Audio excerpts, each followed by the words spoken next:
Chapter 55, The Forbidden Sword, Cangbi 1. So you must pay a price.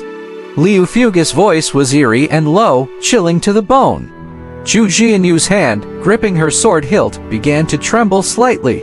The extraordinary azure sword edge flickered, sometimes ringing clear, sometimes trembling nervously. She murmured in a barely audible voice, "Shucks, Jianyu, you can do it." But the sword in her hand seemed to ignore her, remaining motionless. Her earlier battle had already proved that the opponent's cultivation far exceeded her own. He was at least a Foundation establishment cultivator moreover. That demonic flag he held was extremely strange, a demon cultivator of endless tactics. Were she at her peak, she would fear none, not even a Foundation establishment cultivator. But right now, things were quite precarious. Retreat first. Chu Jianyu somersaulted backwards, slicing off a corner of her robe with her sword, intending to use it as a veil. But that robe demon cultivator didn't pursue. He gave an eerie smile, shook his banner on the ground, and the ghostly mist came whirling from all sides. "Go, seize this natural yin body for me."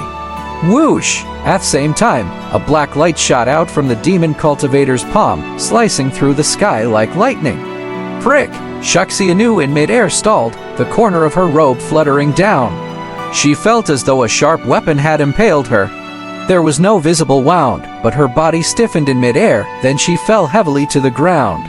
After she landed, she felt an icy stiffness throughout her body. Even moving her fingers was incredibly difficult. Was it the soul-devouring nail? She didn't expect that the demon cultivator possessed two magic weapons. The soul-devouring nail was a common magic weapon among practitioners of the demon path and was mass-produced. It was very popular among demon cultivators, specifically designed to pierce human souls, rendering those stricken immobilized.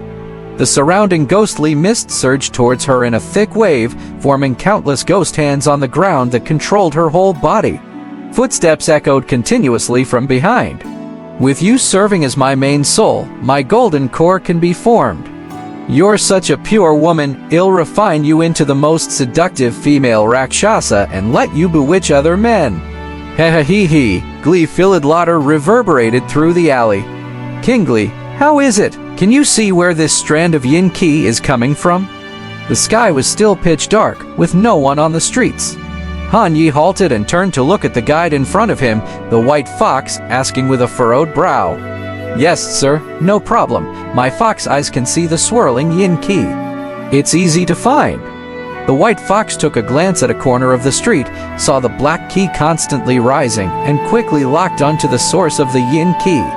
Han Yi was very impressed with the white fox's capabilities.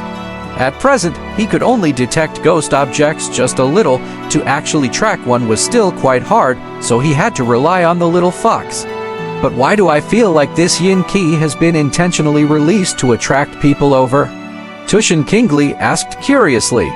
"Don't worry, Miss Chu is an extraordinary heroine with unparalleled sword skills. No one can defeat her. She can even give a Foundation establishment a fight." Han Yi was very confident in Chu Jianyu's strength. Unless... He suddenly thought of another possibility. If Chu Jianyu's veil were to fall off during the battle, things would probably take a bad turn. From what he has seen, that veil seemed to have some sort of magical influence on her. There was a vast difference in her combat power with or without it.